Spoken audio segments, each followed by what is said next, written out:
realitet, jo në këtë protestë paqësore, civilizuese. Elementet huaj ju i shmangni, do të thënë nuk i merrni fare në konsiderat në këtë protestë, pra ajo që thot kryeministri nuk ka vend fare këtu, ose faktikisht betejë përplasjes amerikane që është postuar në Tiranë? Absolut, po shiko, betejë amerikane nuk është vetëm në Tiranë. Betejë amerikane është edhe në Evropë. Nëse me betejë amerikane ke parasysh këto zgjedhjet e midtermit. Në secilin, sepse Amerika është bota, pra, çdo kund demokratët janë do t'i kundërshtojnë republikanët dhe vice versa, dhe e kundërta republikanët demokratët. Jashtë kësaj, pra, se do të ketë aty agent nga Irani, nuk po them se ka, po edhe nuk e përjashtoj atë mundësi, se do të ketë agent nga Serbia, nuk po them se ka, nuk kam fakte që ka, por nuk e përjashtoj atë mundësi. Në këto trazira, në këto evenimente, mos e them trazirë sepse akoma nuk është, gjithmonë futen njerëz për të parë shansin e tyre. Po unë jam i bindur, të paktën deri tashti protestuesit në Tiranë kanë treguar se janë politikisht shumë të emancipuar dhe nuk mund të askush t'i manipulojë. Zoti Tali, ajo që ka tronditur ditët e fundit më shumë se sa protesta e qytetarët ka qenë dhe fakti që një pjesë të qytetarëve, sigurisht jo të gjithëve, fakti që Shtetet Bashkuara i hoqën non gratën zotit Berisha.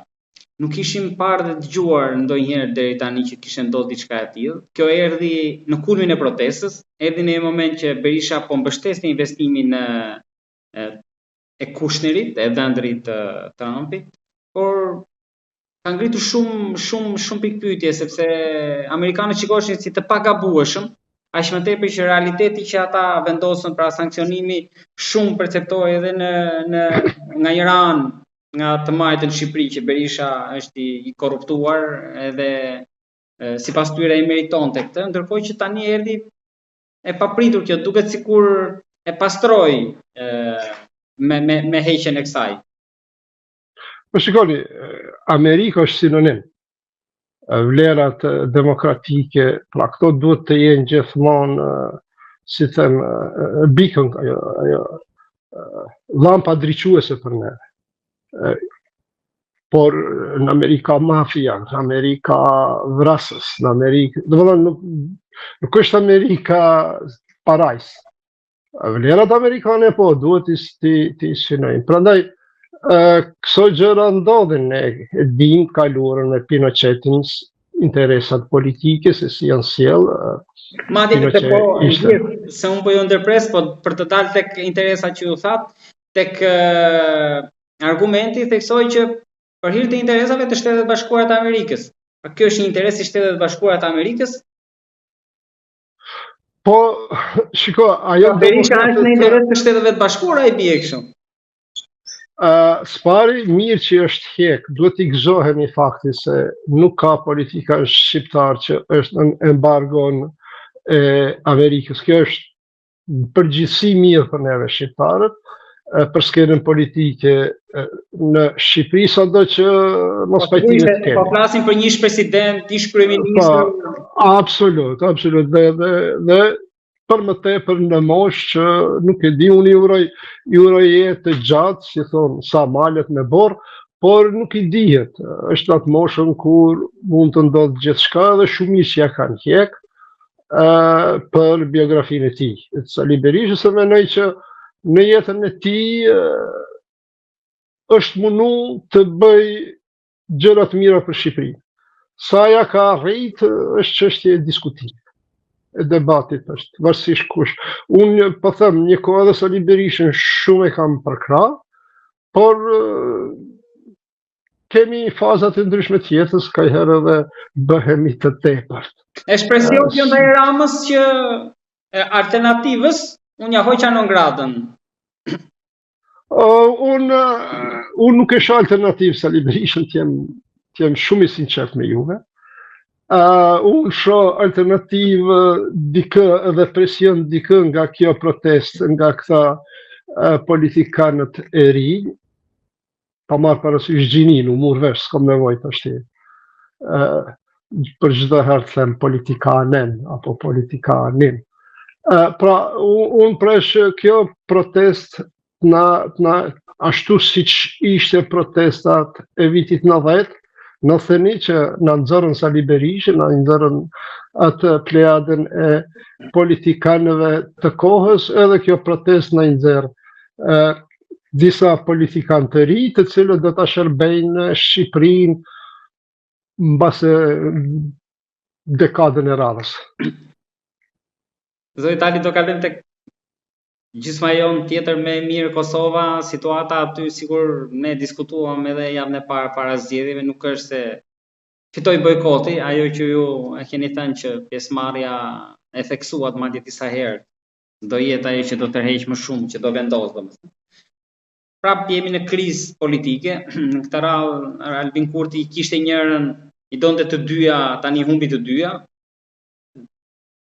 Vështirë duket në horizont kompromisin, ndoshta me LDK-n. Vjosa Osmani ishte e para që shtriu dorën, që tha tani s'ka arsye pse të më refuzoj vetvendosja për presidente, një vetofrim direkt ende pa u mbyll mirë kutitë e votimit. Tregoi edhe një herë atë anën karrieriste të saj që erdhi, mori atë që donte nga LDK-ja dhe tani do mandatin e dytë. Por si shikoni ju skenën politike tani, ndërkohë që në pritje po vjen edhe muaji i korrik kur mund të jetë vendimi edhe për Hagën, për lirimin e 4 së madhe ose jo, që urojmë gjithë që të lirohen. Po, sa i përket dhe Vjosa Osmanit, dhe Vjosa Osmanin e shoh si Sali Berishën, natyrisht kjo më e re, pra është tregim i kaluar. Dhe sa më shumë që tashti të hesht, pauzon, që gjërat të harron, është më mirë për te, është më mirë për LDK-n, është më mirë për skenën politike në përgjithësi. Gjasat që ajo të bëhet presidente janë shumë zbetha, për mos thonë fare nuk ka gjasa. Edhe nëse bëhet, nëse imponohet, atëherë do të dëmtohet posti i presidentit, institucioni i presidentit Kosovës, dhe natyrisht se edhe në këtë rast flasim me vetëvendosjet, do të dëmtohet shumë vetëvendosja. Arma kryesore Albin Kurtit ka qenë sinqeriteti, është pa si një politikan i sinqert, si një politikan idealist, i cili nuk mashtron, i cili është i kujdesshëm se çfarë flet dhe atë që e thot edhe mundohet ta jetësoj. Gjitha këto do t'i binuj. Pra, gjitha këto do t'i binuj, sepse shtrohet pyetja atëherë pse mori i bekum na çovën zgjedhje. Nëse Vjosa Osmani, ajo ishte president.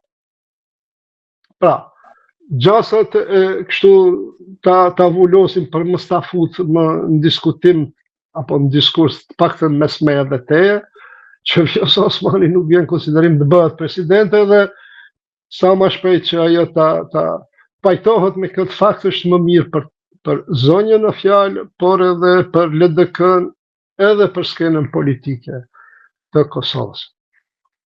Çështja tjetër që mund të thuhet, të them të drejtën, kam prit që mesazhin ta marrin partitë politike, sepse nuk është vetëm se vetvendosja që humbi vota, të gjitha partitë kanë humbur vota, kush më shumë e kush më pak. Fituesi më e madhja doli ajo që fakt rrezikonte më shumë, AK-ja.